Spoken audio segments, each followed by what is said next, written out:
12:15, about time for another snack. These navel oranges are really sweet and very, very good. Yum. I envision the gold plates are buried under a rock, something like this. Some people know what I'm talking about. Yeah. Explain this tree.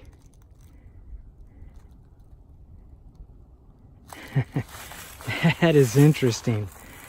That is interesting. Snack time. I love it. The upper Fair Forest Loop Trail, and there's the picnic shelter that we passed when we first came into the park this morning. So the South Side Loop Trail that I did this morning, the 8.6 miles, is not shown on this map, but it's all over here on this side of Fair Forest Creek. I crossed over and now I'm on the Fair Forest Loop Trail, and I'm on the upper portion of it, and we just passed the shelter right there. We're gonna go up, cross over, we're gonna go all the way around Lake Craig, and then back again to where I parked my vehicle. Okay, that's about another 8 miles or so. Okay, I've been hiking about 10 miles, and I think it's about time to get some electrolytes in my body. This is something that Melaleuca.com makes, a sustained sport drink, a performance hydration drink, and it tastes pretty good, and that's what keeps me going sometimes when I'm doing a lot of sweating. Just add it to water. Tastes great.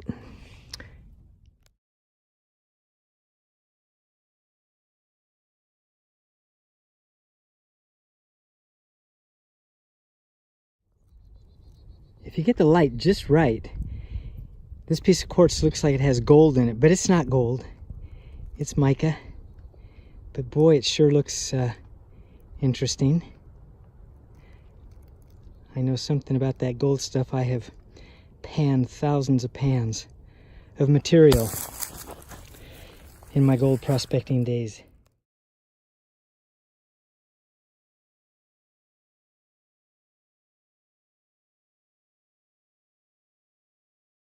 Snack time.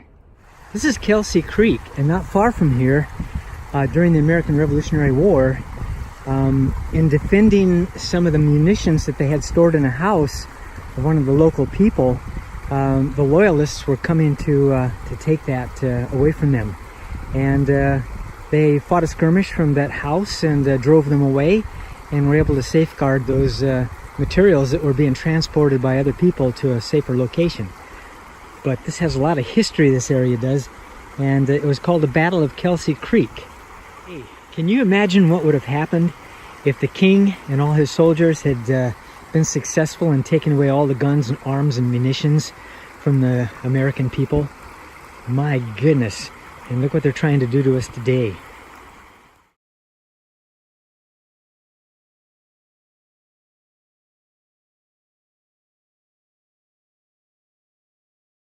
Okay, there's the shelter that I showed you about an hour and a half back. I've hiked all the way up in here, crossed over the road.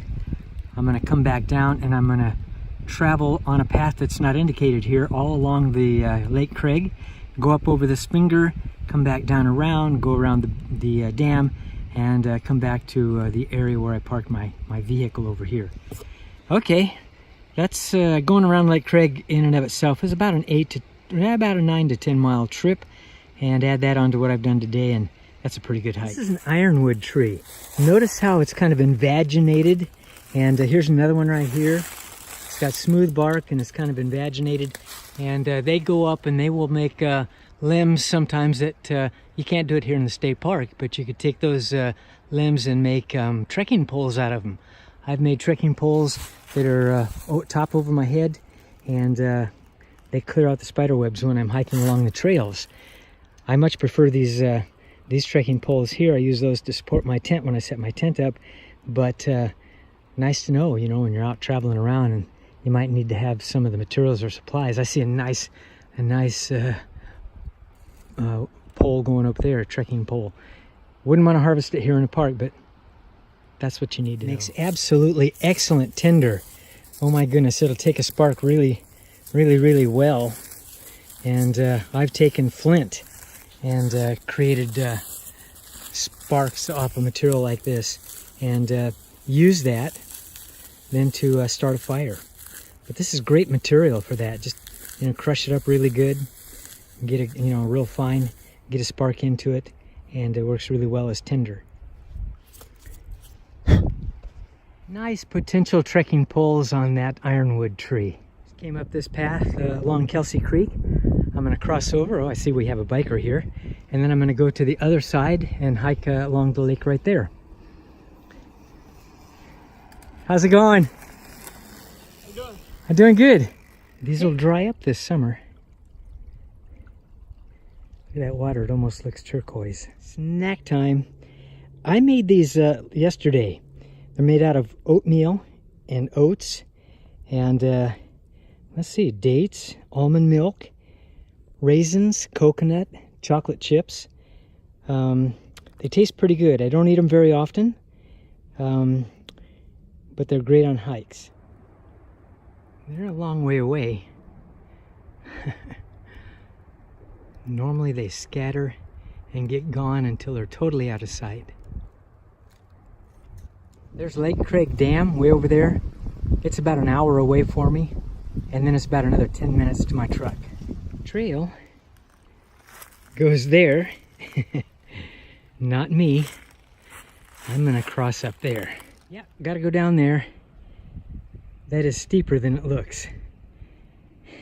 We're looking at the back side of the Lake Johnson Dam. There's a culvert coming out there, and this water is flowing into Lake Craig. And I used to cross here on this log, but I don't do that anymore because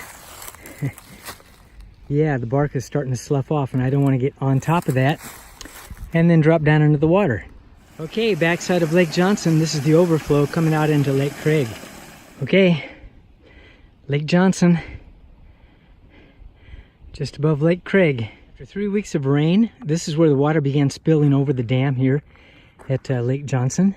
It's going to go down, and if you can see those white or those yellow markers down there, that's the damage where it began to really create some challenges for the landscape. So this is our hiking trail, and the hiking trail crossed right over to there, and you can see this great big crevice. It's about 20 feet deep, 30 feet wide, and it goes up there, and it doesn't like much to get up to Lake Johnson.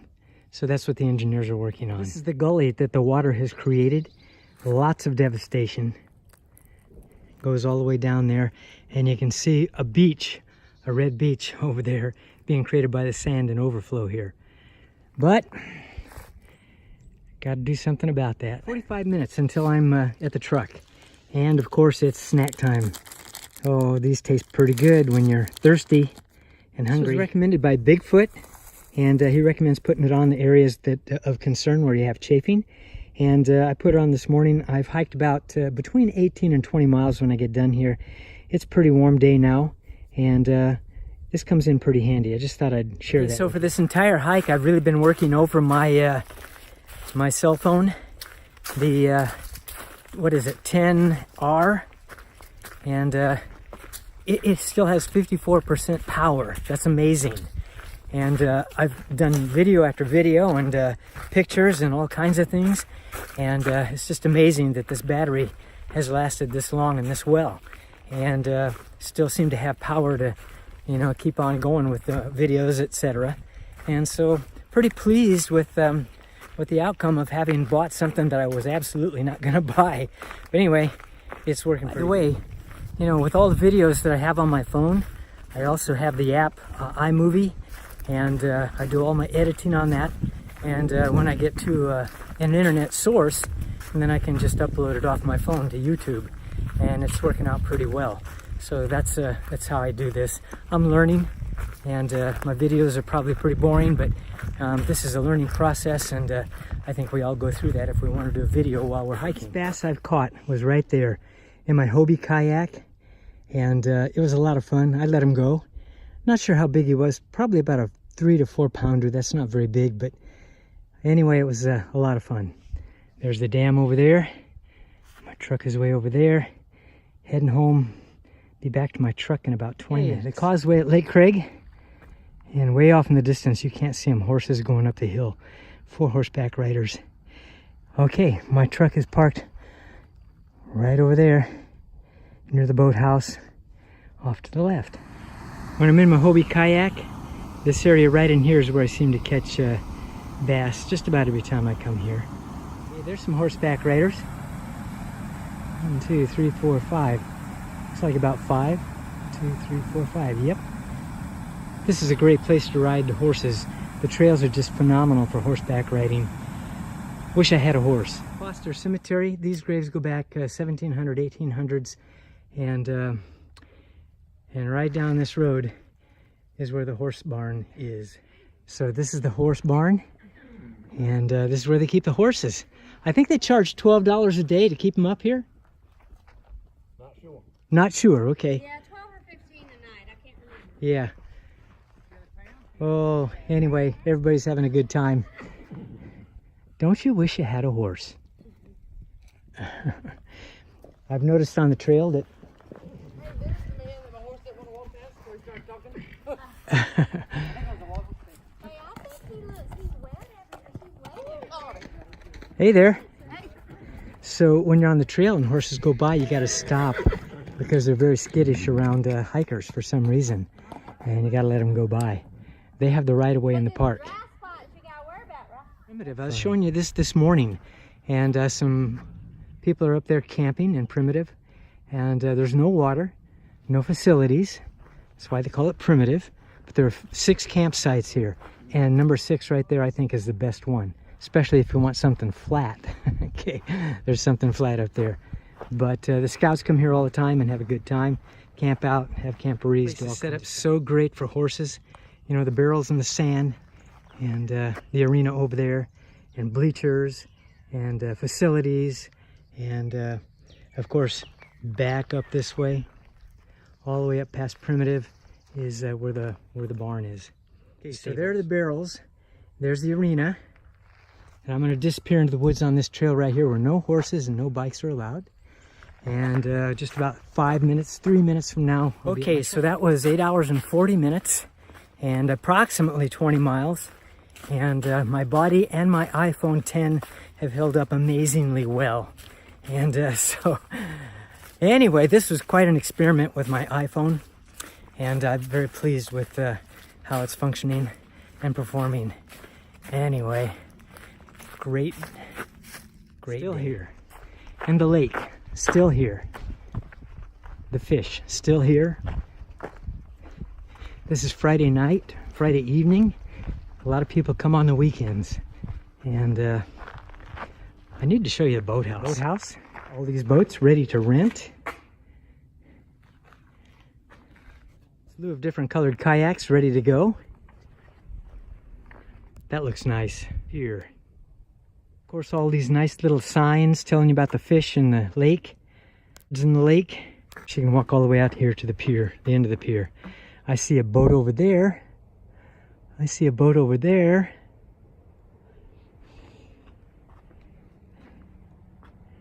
And interesting stuff. By the way, the campsite that I showed you this morning is right up there on the hill, overlooking parts of the lake right here. So it's a nice place to camp. They charge a little bit more compared to the other campsites. And for those who bike, hike, jog, walk, horseback ride, it's just a great place. It has improved immensely since I came here, way back when. The campsites had poison ivy. It was no fun. This is just really a phenomenal place to be if you like this kind of stuff. Okay, so my iPhone 10 is down to 43%. I'm going to charge it with my Anchor 20,000 and see how long it takes to charge. Okay, so an hour and 41 minutes to fully charge my phone, my iPhone 10, from 43% all the way up to 100%. And so not bad for my 20,000 Anchor power pack. Oh, and by the way, my power bank here still has 4 bars on it. Still got a lot of charge left in it.